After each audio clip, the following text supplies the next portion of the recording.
파리 16구의 한 고급 카페에서 10대 소녀가 테이블에 엎드려 울고 있었습니다. 서울 다시 가고 싶어요. 너무 그리워요. 처음엔 이별한 연인 이야기인 줄 알았어요. 그런데 아니었습니다. 그 소녀는 2주 전 서울 여행을 다녀온 뒤 일상으로 돌아올 수 없는 상태가 된 거였죠. 중국 SNS에서는 이런 증상을 서울병이라고 부르고 있었습니다. 2025년 9월, 저는 이 이상한 현상을 취재하기 위해 파리 K스트리트 페스티벌 현장에 있었어요. 이틀간 약 6만 명이 모인 이 행사에서 90%가 10대, 20대 프랑스 젊은이들이었습니다. 프랑스 문화를 자랑스러워하는 파리 젊은이들이 한국 문화축제에 이렇게 열광하다니. 솔직히 믿기지 않았습니다. 파리에서요. 문화의 수도라 불리는 그 파리에서 말입니다. 이야기 시작 전 구독과 좋아요 꼭 눌러주세요. 영상 제작에 큰 힘이 됩니다. 지금 바로 시작합니다. 제 이름은 마르크 듀보아입니다. 프랑스 공영방송 문화부에서 15년간 일해온 기자죠. 소르본 대학에서 문화인류학을 전공했고 유럽 문화 트렌드를 분석하는 게 제 전문 분야였어요. 솔직히 말하자면 저는 한국 대중문화를 그다지 심각하게 받아들이지 않았습니다. K-팝? 10대들의 일시적 유행이라고 생각했어요. 드라마? 아시아 시장용 콘텐츠 정도로 여겼죠. 서울? 기껏해야 도쿄나 홍콩 같은 아시아 대도시 중 하나. 파리는 여전히 세계 문화의 중심이었습니다. 적어도 제 생각에는요. 그런데 2025년 6월 모든 게 바뀌기 시작했어요. 넷플릭스에서 K-팝 데몬 헌터스라는 애니메이션이 공개되었습니다. 우리는 그냥 캐대언이라고 불렀죠. 처음 소식을 들었을 때 저는 코웃음을 쳤어요. K-팝과 악령 퇴치를 섞었다고? 누가 그런 걸 보겠어? 그로부터 3개월 뒤, 이 애니메이션은 넷플릭스 역사상 최단 기간에 3억 뷰를 돌파했습니다. 영국 오피셜 차트에서 주제곡 골던이 8주 연속 1위를 차지했어요. 싸이의 강남 스타일이 일주일 정상에 올랐던 이후 K-팝 애니메이션 OST로는 최초의 기록이었죠. 파리의 서점에서는 한국어 학습서가 품절되기 시작했습니다. 지하철에서는 10대들이 캐대언 OST를 흥얼거렸어요. 카페에서는 서울 가봤어? 가 새로운 인사말이 되었죠. 뭔가 이상했습니다. 저는 편집장에게 말했어요. 이건 단순한 유행이 아닌 것 같습니다. 직접 취재하고 싶습니다. 편집장은 회의적이었어요. 마르크, 자네가? 한국 대중문화를 무시하던 자네가? 맞는 말이었습니다. 저는 지난 10년간 한류를 아시아권 현상으로 치부하며 진지하게 다루지 않았으니까요. 하지만 이번엔 달랐어요. 파리 16구 카페에서 본 그 소녀의 눈물이 계속 떠올랐습니다. 단순한 관광의 추억이 아니었어요. 마치 고향을 그리워하는 것 같았습니다. 서울병이라는 단어를 처음 들은 건 중국 SNS였어요. 중국 왕이 뉴스는 9월 10일 특집 보도를 통해 이렇게 분석했습니다. 중국의 젊은 여성들이 서울 여행 후 일상으로 돌아가지 못하고 서울의 거리, 카페, 음식, 심지어 지하철까지 그리워하며 나 서울병에 걸렸다고 말하는 현상이라고요. 처음엔 웃었습니다. 도시의 병에 걸린다고? 파리 신드롬의 반대 버전인가? 파리 신드롬은 일본 관광객들이 파리의 이상화된 이미지와 실제 현실 사이의 괴리에 충격을 받아 생기는 심리적 증상이에요. 파리가 생각보다 더럽고 사람들이 불친절하고 낭만적이지 않다는 걸 깨닫고 실망하는 거죠. 그런데 서울병은 정반대였습니다. 기대하지 않고 갔다가 예상을 완전히 뛰어넘는 경험을 하고 다시 돌아가고 싶어 견딜 수 없는 상태가 되는 것. 왕이 뉴스는 이렇게 표현했어요. 서울은 이미 중국 10대 후반부터 30대 중반 젊은 여성들의 심리적 유토피아가 되었다. 저는 이 기사를 읽으며 생각했습니다. 과장이겠지. 언론이 늘 그렇듯 과대포장하는 거겠지. 하지만 데이터는 달랐어요. 2025년 1월부터 8월까지 한국을 방문한 외국인 관광객 수는 1200만 명을 넘었습니다. 전년 동기 대비 약 170만 명 증가한 수치였죠. 한국 정부는 이 추세라면 2025년 한 해에만 역대 최대인 2천만 명을 돌파할 것으로 전망했어요. 그리고 2030년 목표를 3천만 명으로 설정했습니다. 더 놀라운 건 이 관광객들의 여행 패턴이 완전히 바뀌고 있다는 점이었어요. 예전에는 명동, 경복궁, 남산타워 같은 전통적인 관광지를 도는 게 전부였습니다. 하지만 이제는 달랐어요. 성수동, 한남동, 낙산공원, 청담대교, 국립중앙박물관, 캐대언에 등장한 장소들이 새로운 성지가 된 겁니다. 외국인들 사이에서는 이걸 캐대언 팔경이라고 부르기 시작했죠. 헌트릭스가 지하철 위에서 악령과 싸우던 청담대교 아래, 루미와 진우가 첫 데이트를 했던 낙산공원, 호랑이 덤피와 까치 서씨가 등장하는 국립중앙박물관. 저는 이해할 수 없었어요. 애니메이션 한 편이 이렇게까지 영향을 미칠 수 있다고? 하지만 숫자는 거짓말을 하지 않았습니다.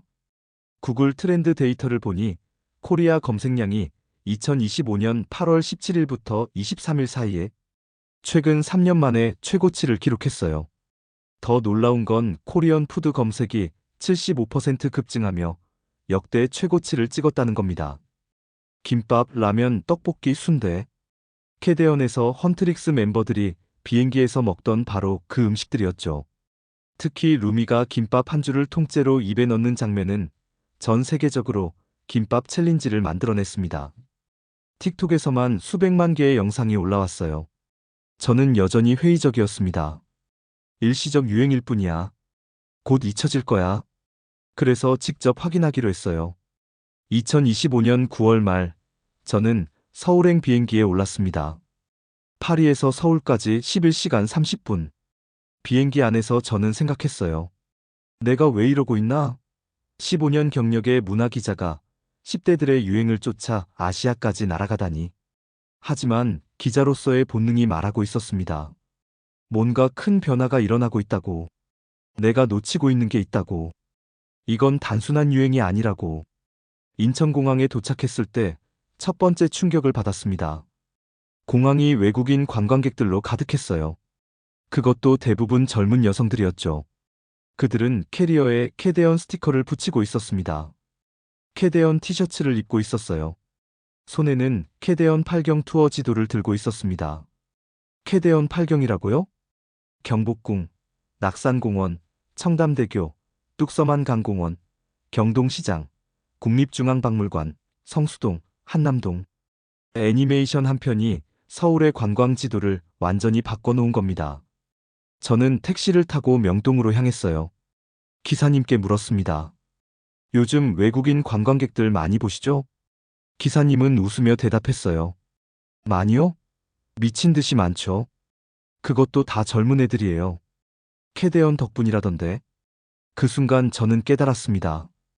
이건 제가 예상했던 것보다 훨씬 큰 현상이라는 걸. 명동 거리는 평일 낮인데도 사람들로 북적였어요. 그중 상당수가 외국인이었죠. 편의점 앞에는 외국인들이 줄을 서 있었습니다. 왜 편의점에 줄을 서지? 가까이 가보니 알 수 있었어요. 그들은 캐대언 한정판 제품을 사려고 기다리고 있었던 겁니다.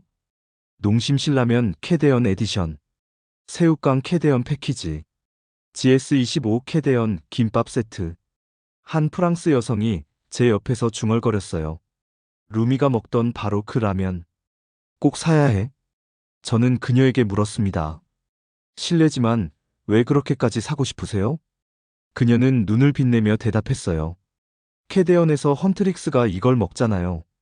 저도 똑같은 걸 경험하고 싶어요. 서울에서 지금 이 순간에. 그 눈빛을 보는 순간 저는 알았습니다. 이건 단순한 소비가 아니었어요. 이건 경험이었습니다. 이건 소속감이었어요. 호텔에 체크인하고 노트북을 켰어요. 최신 데이터를 확인해야 했습니다. 편의점 세븐일레븐에서 해외 결제 건수가 185% 증가했다는 보도가 있었어요. 김밥 매출은 232% 급증했습니다. 명동의 공실률은 한때 50%를 넘었다가 최근 10% 수준으로 떨어졌다는 분석이 나왔죠. 농심신라면 캐대언 한정판은 출시 100초 만에 완판되었습니다. 농심 주가는 상한가를 기록하며 역사적 신고가를 경신했어요. 파리바게트는 캐대언 테마 베이커리 제품을 출시했고 전국 매장을 캐데언 캐릭터로 래핑했습니다.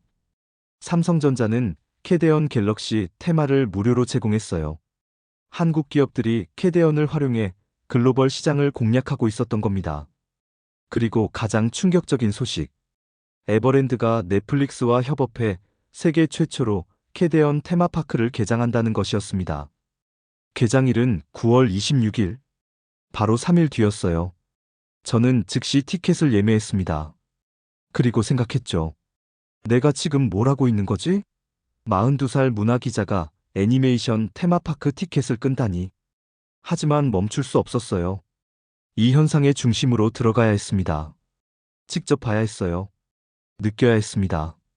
왜 전 세계 젊은이들이 서울병에 걸리는지, 왜 캐데언 한 편이 이렇게 거대한 파도를 만들었는지, 왜 파리가 아닌 서울이 새로운 문화 중심이 되고 있는지. 호텔 창밖으로 서울의 야경이 보였습니다. 남산타워가 빛나고 있었어요. 한강이 반짝였습니다. 도시 전체가 살아 숨쉬고 있었죠. 그 순간 저는 깨달았습니다. 제가 지금까지 놓치고 있던 것이 무엇인지. 이건 애니메이션의 성공이 아니었어요. 이건 한국 문화의 승리도 아니었습니다. 이건 세대 전환이었습니다. MZ세대가 선택한 새로운 문화 수도. 그들이 꿈꾸는 유토피아. 그들의 언어로 말하는 도시. 서울이었습니다. 그리고 저는 이제야, 정말 이제야 그 이유를 찾으러 왔던 겁니다. 다음 날 아침, 저는 국립중앙박물관으로 향했습니다. 오전 9시 개관인데 8시 30분에 도착했어요. 이미 입구에 100명이 넘는 사람들이 줄을 서 있었습니다. 놀라운 건 그중 80% 이상이 외국인이었다는 겁니다. 영어, 중국어, 일본어, 프랑스어, 스페인어. 온갖 언어가 들렸어요. 옆에 선 미국인 여성에게 물었습니다. 이렇게 일찍 오신 이유가 뭔가요? 그녀는 핸드폰을 보여줬어요. 캐데언 굿즈 리스트였습니다. 호랑이 덤피 인형이요. 온라인에서는 매일 품절이래요. 개관하자마자 뮤지엄 샵으로 달려가야 해요. 저는 놀라서 물었죠. 박물관 유물은 안 보시나요? 그녀가 웃으며 대답했어요. 당연히 봐야죠. 하지만 굿즈가 먼저예요. 캐데언에서 덤피랑 서씨가 얼마나 중요한 캐릭터인데요. 이걸 못 사고 가면 평생 후회할 것 같아요. 9시 정각, 문이 열렸습니다. 사람들이 달렸어요. 정말로 달렸습니다. 42살 문화 기자인 제가 보기에도 황당한 장면이었죠. 세계적인 박물관에서 사람들이 전시실이 아닌 기념품 샵으로 전력 질주하는 모습이라니. 저도 따라가 봤습니다. 뮤지엄 샵은 이미 아수라장이었어요. 호랑이 덤피 관련 제품 앞에는 사람들이 몰려들었습니다. 인형, 키링, 엽서, 포스터, 티셔츠, 책갈피. 5분도 안 돼서 대부분의 덤피 굿즈가 품절되었어요. 한 중국인 여성은 양손 가득 제품을 안고 있었습니다. 적어도 10개는 넘어 보였어요. 이렇게 많이 사시는 이유가 뭔가요? 그녀가 당연하다는 듯 대답했어요. 친구들 선물이요. 다들 캐데언 팬이거든요. 제가 서울 온다고 하니까 덤피 꼭 사달라고 난리였어요. 박물관 직원도 놀란 표정이었습니다. 요즘 매일 이래요. 평일에도 개관 전부터 줄을 서요. 캐데언 방영 전에는 상상도 못했던 일이죠.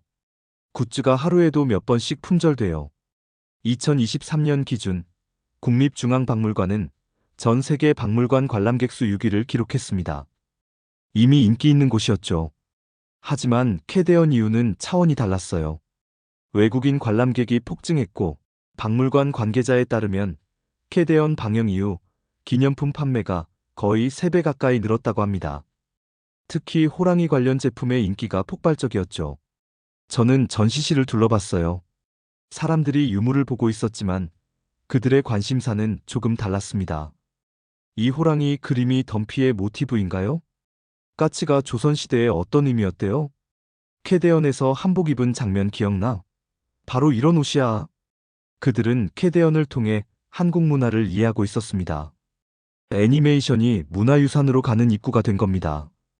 박물관을 나와 성수동으로 향했어요. 택시 안에서 저는 데이터를 다시 확인했습니다. 캐데언의 공식 수치들이었죠. 넷플릭스 최단기간 3억 뷰 달성. 영국 오피셜 차트 8주 연속 1위. OST 4곡 동시 차트인. 하지만 숫자만으로는 설명이 안 됐어요. 왜 이 작품이 이렇게까지 강력한 영향을 미치는가? 성수동에 도착했을 때 그 답의 일부를 찾을 수 있었습니다. 성수동은 캐대언 팬들 사이에서 성지 중의 성지로 불리는 곳이었어요. 한때 낙후된 공업지대였던 이곳이 트렌디한 팝업 스토어와 세련된 카페들로 가득한 핫플레이스로 변신했죠. 그리고 캐대언은 이 변화의 상징이 되었습니다. 거리 곳곳에서 외국인들이 사진을 찍고 있었어요. 캐대언 포즈를 취하며, 캐대언 의상을 입고, 캐대언 굿즈를 들고, 한 스페인 관광객 그룹을 만났습니다. 성수동이 캐대언에 나왔나요? 제가 물었어요. 젊은 여성이 고개를 저었습니다. 직접적으로는 안 나왔어요. 하지만 캐대언의 감성이 여기 있어요. 전통과 현대가 섞인 느낌, 세련되지만 따뜻한 분위기. 한국 젊은이들의 진짜 문화. 캐대언에서 느낀 바로 그 감각이요. 저는 그제야 이해하기 시작했습니다. 사람들은 단순히 촬영지를 찾는 게 아니었어요. 그들은 캐대언이 전달한 감성을 찾고 있었던 겁니다. 한 카페에 들어갔어요. 그린루프라는 곳이었습니다. 내부는 외국인 관광객들로 가득했어요. 메뉴판을 보니 영어, 중국어, 일본어로 번역되어 있었습니다. 그리고 하단에 작은 글씨로 이렇게 적혀 있었죠. 웰컴, K-팝 데몬 헌터스 팬츠. 직원에게 물었습니다. 캐대언 팬들이 많이 오나요? 그는 웃으며 답했어요. 7월부터 완전히 바뀌었어요. 외국인 손님이 3배로 늘었죠. 다들 성수동의 바이브를 느끼고 싶다고 해요. 캐대언에서 본 그 느낌이요. 캐대언에 이 카페가 나왔나요? 아니요. 하지만 상관없나 봐요. 캐대언이 보여준 서울의 감성, 그게 여기 있다고 생각하는 것 같아요. 커피를 마시며 저는 SNS를 검색했습니다. 캐대언, 서울병, 성수동, 캐대언 성지순례. 수백만 개의 게시물이 올라와 있었어요. 특히 중국 SNS 샤오홍슈에는 성수동 사진이 넘쳐났습니다. 성수동에서 캐대언 감성 찾기. 서울병 말기 환자의 성수동 인증샷. 여기가 바로 헌트릭스가 살 것 같은 동네. 한 게시물이 눈에 띄었어요. 저는 서울병에 걸려 또 왔습니다. 6개월에 벌써 4번째 방문이에요. 성수동은 너무 사랑스럽지만 가끔은 원망스럽기도 해요. 여기 비엔나 커피 맛을 지금도 잊을 수가 없거든요. 댓글들을 읽으며 저는 충격을 받았습니다. 수백 개의 댓글이 달려 있었는데 대부분이 공감의 내용이었어요. 나도 서울병. 다음 달에 또 가요. 서울 없이는 못 살아. 이건 단순한 관광이 아니었습니다. 이건 중독이었어요. 아니, 중독보다 더 깊은 무언가였습니다. 다음 날, 저는 한남동으로 향했어요. 한남동은 성수동과는 또 다른 매력의 장소였습니다. 고급 라이프 스타일, 세련된 브랜드 매장, 예술적 공간들. 중국 MZ세대는 한남동을 정제된 홍대 같다고 표현했어요. 어떤 구간은 프랑스 같다는 평가도 있었죠. 프랑스 기자인 제가 듣기엔 우습게 느껴질 수도 있었습니다. 하지만 실제로 걸어보니 그 말을 이해할 수 있었어요. 한남동의 거리는 사진이 잘 나왔습니다. 세련된 건물, 적절한 조명, 예술적인 간판들. 인스타그램에 올리기 완벽한 배경이었죠. 그리고 캐대언 팬들에게는 이런 공간이 중요했습니다. 그들은 자신이 캐대언 세계관 속에 있다는 것을 증명하고 싶어 했어요. 사진으로, 영상으로, 그들의 SNS에 올림으로써. 한 일본인 여성 그룹을 만났습니다. 그들은 전문 카메라를 들고 서로의 사진을 찍어주고 있었어요. 한남동이 캐대언에 나왔나요? 제가 물었습니다. 한 여성이 답했어요. 직접적으로는 아니에요. 하지만 헌트릭스 멤버들이 살 것 같은 동네가 바로 여기죠. 루미가 쇼핑할 것 같고 진우가 산책할 것 같은 그런 곳이요. 그럼 상상으로 방문하신 건가요? 상상이지만 진짜예요. 캐대언을 보면 알잖아요. 서울의 세련된 감성이 어떤 건지. 그게 여기 있어요. 저는 점점 더 혼란스러워졌습니다. 그들은 실제로 촬영된 장소가 아니라 작품의 감성이 느껴지는 곳을 찾고 있었어요. 이건 일반적인 성지순례와는 차원이 달랐습니다. 저녁이 되자 뚝섬 한강공원으로 향했어요. 토요일이었고 드론쇼가 열리는 날이었습니다. 오후 5시부터 사람들이 모이기 시작했어요. 7시 30분, 드론쇼가 시작될 시간에는 수천 명이 모여 있었습니다. 대부분이 외국인이었죠. 2,000대의 드론이 밤하늘에 떠올랐습니다. 헌트릭스 멤버들이 하늘에 나타났어요. 사자보이즈가 형성되었습니다. 호랑이 덤피가 춤을 췄어요. 같이 서씨가 날아다녔죠. 그리고 마지막에 거대한 글자가 떠올랐습니다. 웰컴 투 솔. 그 순간 관중석에서 환호성이 터져 나왔어요. 울음소리도 들렸습니다. 저는 옆을 봤어요. 20대 초반으로 보이는 프랑스 여성이 눈물을 흘리고 있었습니다. 괜찮으세요? 제가 물었어요. 그녀는 눈물을 닦으며 답했습니다. 네, 괜찮아요. 그냥 너무 행복해서요.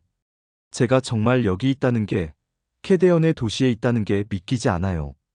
파리에서 오셨나요? 네. 어떻게 아셨어요? 저도 파리에서 왔거든요. 그녀의 눈이 반짝였어요. 정말요? 그럼 아시겠네요. 파리가 얼마나... 그녀는 말을 멈췄습니다. 무례하게 들릴까봐 조심스러워하는 것 같았어요. 저는 대신 말했습니다.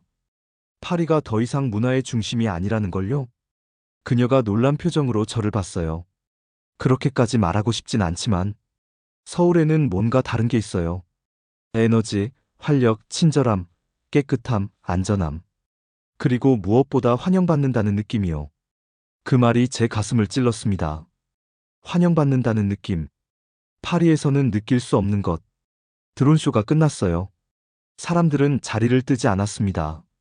한강 둔치에 앉아 치킨을 먹고 라면을 끓이고 맥주를 마시며 이야기를 나눴어요. 마치 캐데언의 한 장면처럼. 저는 그들을 바라보며 깨달았습니다.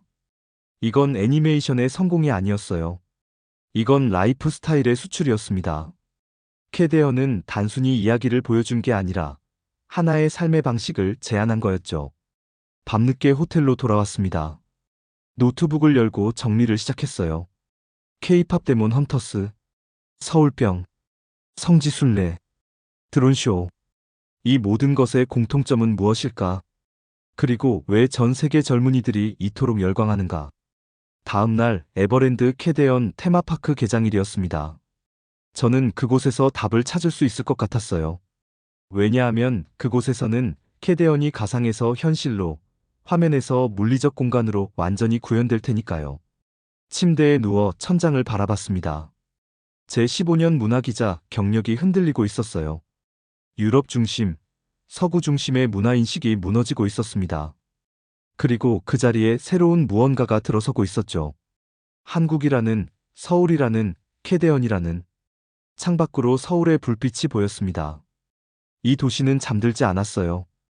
24시간 돌아가는 편의점, 새벽까지 열린 카페, 밤늦게까지 환한 거리, 그리고 어디선가 들려오는 K-팝 음악.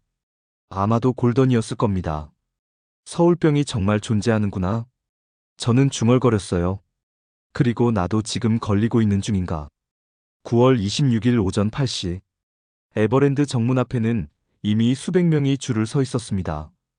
저는 그 광경을 보며 잠시 멈춰 섰어요. 테마파크 개장에 이렇게 많은 사람이?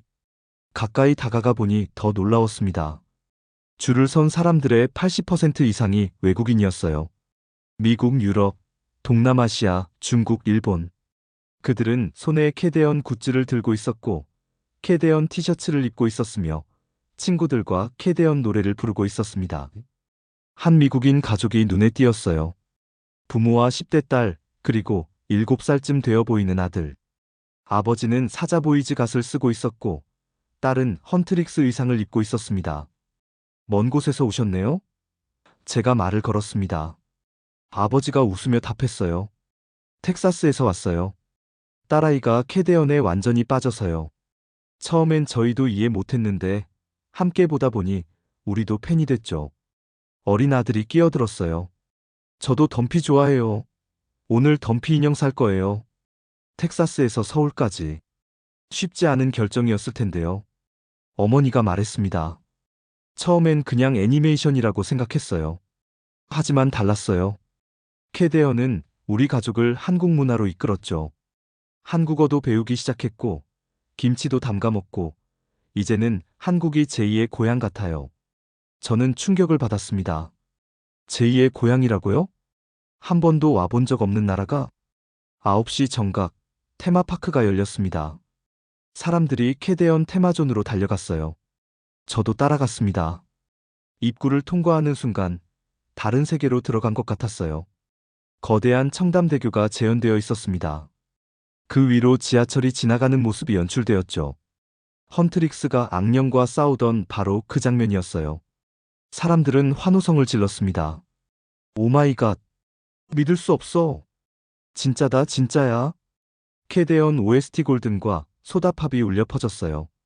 사람들은 자연스럽게 춤을 추기 시작했습니다. 저는 그 모습을 보며 깨달았어요. 이건 단순한 테마파크가 아니었습니다. 이건 순례지였어요. 사람들이 꿈꾸던 세계가 현실이 된 장소였죠. 첫 번째 구역은 헌트릭스 존이었습니다. 헌트릭스 멤버들의 실물 크기 피규어가 서 있었어요. 루미, 조이, 비비, 엘라. 사람들은 줄을 서서 함께 사진을 찍었습니다. 한 중국인 여성은 루미 앞에서 10분 넘게 포즈를 바꿔가며 사진을 찍었어요. 루미를 정말 좋아하시나 봐요? 제가 물었습니다. 그녀가 눈물을 글썽이며 답했어요. 루미는 제 영웅이에요. 상처받았지만 일어섰죠. 외로웠지만 사랑을 찾았어요. 저도 그렇게 되고 싶어요. 그 순간 저는 이해했습니다. 캐데언이 왜 이토록 강력한 영향을 미치는지. 이건 단순한 엔터테인먼트가 아니었어요. 이건 감정적 연결이었습니다. 이건 자기 투영이었죠. 이건 치유였어요. 두 번째 구역은 사자보이즈 존이었습니다. 붉은 불꽃이 타오르는 악령의 세계가 재현되어 있었어요. 사자보이즈 갓을 쓰고 사진을 찍을 수 있는 포토존이 마련되어 있었죠. 일본인 젊은 남성 그룹이 진지하게 사자보이즈 포즈를 연습하고 있었습니다. 왜 이렇게 열심히 하세요? 제가 웃으며 물었어요. 한 남성이 진지하게 답했습니다. 이건 단순한 사진이 아니에요. 이건 우리가 캐데언 세계의 일부가 되는 순간이죠. SNS에 올리면 전 세계 캐데언 팬들이 볼 거예요. 제대로 해야죠. 세 번째 구역은 제가 가장 놀란 곳이었습니다. 한국 길거리 음식존이었어요. 김밥, 라면, 떡볶이, 순대, 핫도그. 헌트릭스가 비행기에서 먹던 바로 그 음식들이 재현되어 있었습니다. 줄이 가장 긴 곳은 김밥 코너였어요. 1시간 대기는 기본이었죠. 1시간이나 기다려서 김밥을 먹는다고요? 저는 믿을 수 없었습니다. 옆에 선 프랑스 젊은이가 말했어요. 루미가 한 줄 통째로 먹던 바로 그 김밥이에요. 당연히 기다리죠. 저는 그 순간 깨달았습니다. 이건 음식이 아니었어요. 이건 경험이었습니다. 이건 스토리였죠. 이건 캐데언과 하나가 되는 의식이었어요. 점심시간이 되자 테마존 내 식당은 만석이었습니다. 저도 자리를 찾아 앉았어요. 옆 테이블에는 호주에서 온 20대 여성 4명이 앉아 있었습니다. 그들은 테이블 위에 김밥, 라면, 떡볶이를 가득 차려놓고 사진을 찍고 있었어요. 맛있게 드세요. 제가 인사했습니다. 한 여성이 웃으며 답했어요. 고마워요. 우리 지금 캐데언 재현하는 중이에요. 헌트릭스가 먹던 장면 있잖아요. 그들은 스마트폰으로 캐데언 장면을 보며 똑같은 구도로 사진을 찍었습니다. 음식을 먹는 것보다 사진 찍는데 더 많은 시간을 쓰고 있었어요. 혹시 이 음식들이 처음이세요? 제가 물었습니다. 아니요. 호주에도 한국 식당 많아요. 하지만 여기서 먹는 건 달라요. 캐데언의 세계에서 먹는 거니까요. 식사를 마치고 굿즈샵으로 향했습니다. 입구부터 사람들로 가득했어요. 저는 30분을 기다려서 겨우 들어갈 수 있었습니다. 안은 더 혼란스러웠어요. 모든 상품 앞에 사람들이 몰려 있었습니다. 호랑이 덤피 인형은 이미 품절이었어요. 까치 서시 키링도 매진이었죠. 한정판 포스터는 오픈 1시간 만에 동났다고 했습니다. 한 직원이 지쳐 보이는 표정으로 말했어요. 오픈 첫날인데 벌써 재고가 바닥나고 있어요. 이렇게 빨리 팔릴 줄 몰랐죠. 저는 계산대 줄을 지켜봤습니다. 사람들의 손에는 가득 굿즈가 들려 있었어요. 평균적으로 한 사람당 10만 원 이상 구매하는 것 같았습니다. 한 싱가포르 여성은 쇼핑백 3개를 들고 있었어요.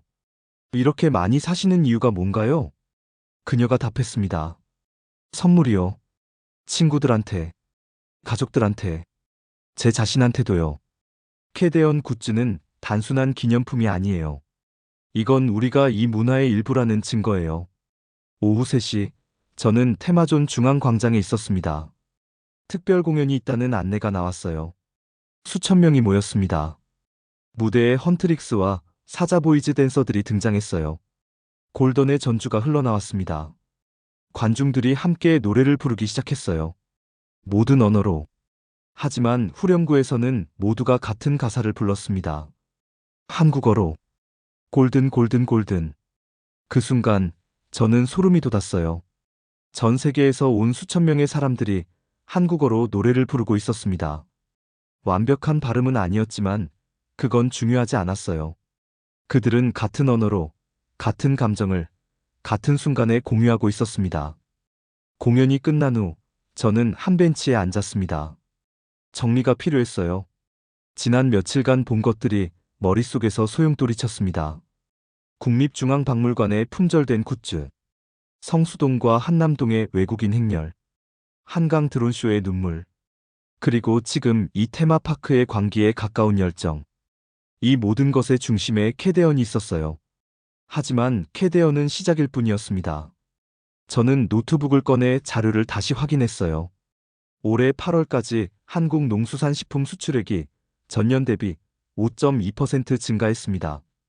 라면 수출액은 8월까지만 해도 지난해 전체 수출액에 근접했죠. 농심신라면 캐데언 에디션은 출시 100초 만에 완판되었고 농심주가는 상한가를 기록했어요. GS25에서는 캐데언 김밥 세트를 출시했고 외국인 관광객이 많은 30개 점포에서 김밥 판매가 폭증했습니다. 파리바게트는 캐데언 테마 제품을 출시하고 전국 매장을 캐릭터로 랩핑했죠. 삼성전자는 캐데언 갤럭시 테마를 무료로 제공했어요. 심지어 대만 항공사가 부산시와 협업해 기내식으로 한국 국밥을 도입했습니다. 이건 단순한 마케팅이 아니었어요. 이건 산업혁명이었습니다. 문화 콘텐츠 하나가 식품, 뷰티, 관광, 기술 산업 전체를 움직이고 있었던 겁니다. 그리고 가장 놀라운 건 속도였어요. 캐데언이 공개된 지 겨우 3개월. 3개월 만에 이 모든 변화가 일어났습니다. 저는 손으로 얼굴을 감쌌어요. 15년 문화기자 경력이 무색했습니다. 저는 이 현상을 완전히 오해하고 있었어요. 이건 일시적 유행이 아니었습니다. 이건 10대들의 취미가 아니었어요. 이건 단순한 한류붐도 아니었죠. 이건 문화 패러다임의 전환이었습니다. 서구 중심에서 다극화로, 일방향 수출에서 쌍방향 교류로, 엘리트 문화에서 대중문화로, 그리고 그 중심에 서울이 있었어요. 해가 지기 시작했습니다. 테마파크는 여전히 사람들로 붐볐어요. 저는 출구로 향하다가 한 장면을 목격했습니다. 70대쯤 되어 보이는 한국인 할머니가 외국인 가족에게 사진을 찍어주고 있었어요. 하나, 둘, 셋. 할머니가 영어로 외쳤습니다. 사진을 찍고 난 후 외국인 아버지가 할머니에게 고맙다고 했어요. 할머니가 웃으며 말했습니다. 어서 오세요. 한국에 오신 것을 환영합니다. 그 간단한 장면이 제 가슴을 찔렀어요. 환영합니다. 그게 서울의 힘이었습니다. 그게 캐데언이 전달한 메시지였어요. 그게 사람들이 서울병에 걸리는 이유였죠. 이곳에서는 환영받는다는 느낌. 저는 에버랜드를 나왔습니다. 셔틀버스를 기다리며 주변을 둘러봤어요. 사람들은 여전히 캐데언 노래를 흥얼거리고 있었습니다. 손에는 굿즈 쇼핑백이 가득했어요. 얼굴에는 행복한 미소가 가득했죠. 한 영국인 커플이 제 옆에 섰습니다. 오늘 어땠어요? 제가 물었습니다. 여자가 답했어요. 인생 최고의 날 중 하나예요. 우리 캐데언 팬이거든요. 오늘 꿈이 현실이 됐어요. 다시 오실 건가요? 남자가 웃으며 답했습니다. 당연하죠. 벌써 내년 계획 세우고 있어요. 서울에서 한 달 살기요. 버스에 올라 창밖을 바라봤습니다. 어둠 속에서 에버랜드가 빛나고 있었어요. 그 빛은 단순한 테마파크의 불빛이 아니었습니다. 그건 새로운 문화 중심의 신호탄이었어요. 서울로 돌아오는 길, 저는 생각에 잠겼습니다. 내가 목격한 것은 무엇인가? 애니메이션 하나가 만든 기적? 아니면 오래전부터 준비되어 온 무언가의 폭발? 아마도 둘 다였을 겁니다. 한국은 수십 년간 문화 콘텐츠에 투자해 왔어요. K-팝, K-드라마, K-영화로 기반을 다졌죠. 그리고 캐대언이 그 모든 것을 하나로 묶었습니다. 음악, 스토리, 비주얼, 감성, 그리고 한국적인 것. 완벽한 조합이었어요. 호텔에 도착했을 때는 밤 10시였습니다. 저는 노트북을 열고 기사 초안을 쓰기 시작했어요. 제목은 이미 정해져 있었습니다. 서울병, 전 세계가 걸린 새로운 문화 중독. 하지만 첫 문장을 쓰다가 멈췄습니다. 이걸 어떻게 설명해야 할까? 프랑스 독자들이 이해할 수 있을까? 유럽 중심 문화관에 익숙한 사람들이 받아들일 수 있을까? 그때 휴대폰이 울렸어요. 편집장이었습니다. 마르크, 자네 기사 언제 보내나? 내일 보내드릴게요. 하지만 경고해야 할 게 있습니다. 경고? 이 기사를 읽으면 편집장님도 서울행 비행기표를 끊고 싶어질 겁니다. 편집장이 웃었어요. 그 정도로 대단한가? 저는 잠시 침묵했습니다. 그리고 천천히 답했어요. 편집장님, 이건 기사 하나로 끝날 일이 아닙니다. 이건 우리가 앞으로 10년간 지켜봐야 할 문화혁명의 시작입니다. 파리로 돌아온 지 일주일이 지났습니다. 제 기사는 프랑스 공영방송 메인 뉴스로 방송되었어요. 반응은 폭발적이었습니다. 하지만 예상하지 못한 방향으로요. 시청자들의 댓글이 쏟아졌어요. 저도 서울 가고 싶어요. 캐대언 지금 당장 봐야겠네요. 파리는 이제 옛날이네요. 마지막 댓글이 가장 많은 공감을 받았습니다.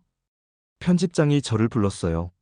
마르크, 자네 기사 때문에 우리 방송국 웹사이트에 한국 관광 문의가 쏟아지고 있네.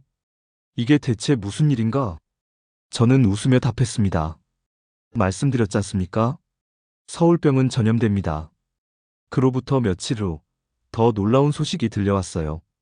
영국 BBC도 캐대언과 서울병 현상을 특집으로 다뤘습니다. 미국 CNN은 아이들이 캐대언을 100번씩 본다고 보도했어요. 독일, 스페인, 이탈리아 주요 언론들도 앞다퉈 한국 문화 열풍을 다뤘죠. 그리고 전문가들의 분석이 나오기 시작했습니다. 한 문화평론가는 이렇게 말했어요.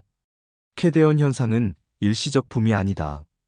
이건 앞으로 20년에서 30년간 지속될 문화적 지배력의 시작이다. 지금 캐대언을 보며 자라는 아이들이 성인이 되었을 때 한국 문화는 그들의 DNA에 각인되어 있을 것이다. 저는 그 분석을 읽으며 서울에서 목격했던 장면들을 떠올렸습니다. 에버랜드에서 만난 7살 미국 소년, 국립중앙박물관에서 만난 10대 소녀들, 한강 드론쇼에서 눈물을 흘리던 20대 프랑스 여성. 그들은 단순한 팬이 아니었어요. 그들은 새로운 세대였습니다. 서구 중심 문화관이 아닌 다극화된 문화 세계에서 자란 세대, 파리나 뉴욕이 아니라 서울이나 도쿄를 꿈꾸는 세대, 할리우드 영화보다 넷플릭스 애니메이션에 열광하는 세대, 그리고 그들의 숫자는 점점 늘어나고 있었습니다. 한국 정부의 자료를 다시 확인했어요. 2025년 외국인 관광객 목표치 2천만 명은 이미 달성이 확실시되었습니다. 2030년 목표는 3천만 명. 하지만 업계 전문가들은 이렇게 말했어요. 3천만은 보수적인 추정이다. 현재 추세라면 4천만도 가능하다. 저는 파리 시내를 걸었습니다. 에펠탑이 보이는 세느강변. 여전히 아름다웠어요. 하지만 뭔가 달라 보였습니다. 예전처럼 세계 문화의 중심이라는 느낌이 들지 않았어요. 이제는 과거의 영광처럼 느껴졌습니다. 한 카페에 들어갔어요. 젊은 직원이 제 얼굴을 알아봤습니다. 서울병 기사 쓰신 분이시죠? 저 그 기사 보고 다음 달에 서울 가요. 정말요? 네. 친구들이랑 같이요.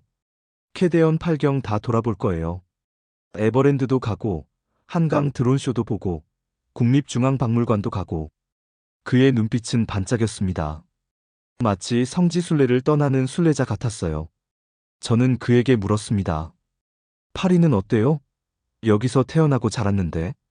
그가 잠시 생각하더니 답했어요. 파리는 아름다워요. 역사도 있고 예술도 있죠. 하지만 우리 세대의 도시는 아닌 것 같아요. 파리는 부모님 세대의 도시예요. 우리는 다른 걸 원해요. 더 활기차고, 더 친절하고, 더 미래지향적인 곳을요. 그 말이 제 가슴을 찔렀습니다. 우리 세대의 도시가 아니라고. 사무실로 돌아왔을 때 편집장이 또 저를 불렀습니다. 마르크, 자네에게 새 프로젝트가 있네. 무엇인가요? 한국문화 특집 시리즈. 6개월간 매달 한국을 취재하게. K-팝, K-드라마, K-뷰티, K-푸드. 모든 것을 다뤄보세. 저는 놀라서 물었습니다. 제가요? 한국 문화를 무시하던 제가요? 편집장이 웃었어요. 그래서 자네야. 자네는 회의주의자였잖나. 그런 사람이 변했다는 건 그만큼 강력한 증거지. 시청자들도 자네의 여정에 공감할 거야. 그날 밤, 저는 호텔 창밖으로 파리의 야경을 바라봤습니다. 여전히 아름다웠어요. 하지만 제 마음은 이미 다른 곳에 있었습니다. 서울. 24시간 돌아가는 편의점. 새벽까지 환한 거리. 친절한 사람들. 깨끗한 공공장소. 그리고 어디에서나 들리는 K-팝 음악. 저는 깨달았습니다. 저도 서울병에 걸렸다는 것을. 그리고 이건 치료되지 않을 것이라는 것을. 아니, 치료하고 싶지 않다는 것을. 3개월 후, 저는 다시 서울에 있었습니다. 이번엔 6개월 장기 취재를 위해서요. 인천공항에 내렸을 때 이상한 감정이 들었어요. 집에 돌아온 것 같다. 한 번도 살아본 적 없는 도시인데. 택시를 타고 서울 시내로 들어갔습니다. 기사님이 물었어요. 어디서 오셨어요? 프랑스요. 아, 프랑스. 좋은 나라죠. 근데 왜 한국에 오셨어요? 저는 잠시 생각했습니다. 그리고 웃으며 답했어요. 서울병 때문이요. 기사님이 크게 웃었습니다. 아, 그거. 요즘 외국인들 다 그렇더라고요. 한 번 오면 또 오고 싶어 한다면서요? 맞아요. 저도 그래요. 창밖으로 서울의 풍경이 지나갔습니다. 남산타워, 한강, 높은 빌딩들, 활기찬 거리, 그리고 곳곳에서 보이는 캐대언 광고판들. 세계는 변하고 있었습니다. 문화의 중심이 이동하고 있었어요. 서구에서 동아시아로, 파리에서 서울로, 과거에서 미래로. 그리고 저는 그 변화의 한가운데에 서 있었습니다. 15년 문화기자 경력을 가진, 하지만 이제는 새로운 세계를 배우는 학생으로서 호텔에 체크인하고 창밖을 바라봤어요. 서울의 불빛이 반짝이고 있었습니다. 제 노트북 배경화면에는 캐대언 포스터가 있었어요. 루미와 진우가 나란히 서 있는. 저는 중얼거렸습니다. 고마워, 캐대언. 내 눈을 열어줘서. 그리고 생각했죠. 이건 끝이 아니라 시작이라고. 한국 문화의 시작. 새로운 세대의 시작. 새로운 세계의 시작. 서울병은 치료할 필요가 없었습니다. 왜냐하면 이건 병이 아니었으니까요. 이건 사랑이었어요. 새로운 문화에 대한, 새로운 가능성에 대한, 새로운 세계에 대한. 그리고 그 사랑은 전 세계로 퍼져나가고 있었습니다. 캐대언이 보여준 건 단순한 애니메이션이 아니었어요. 그건 미래의 청사진이었습니다. 문화가 국경을 넘고 세대를 연결하고 세계를 하나로 만드는. 그리고 그 중심에 서울이 있었습니다. 환영하는 도시, 꿈꾸는 도시, 미래의 도시, 서울. 여러분은 어떻게 생각하시나요? 우리가 일상적으로 지나치는 서울의 모습들이 전 세계 젊은이들에게는 꿈의 장소가 되고 있습니다. 혹시 주변에서 외국인 관광객을 만나신다면 따뜻하게 환영해주세요. 그들은 우리 문화를 사랑하는 사람들이니까요. 오늘 이야기가 좋으셨다면 구독과 좋아요로 응원 부탁드립니다. 다음에 더 좋은 영상으로 돌아오겠습니다. 월드터치였습니다.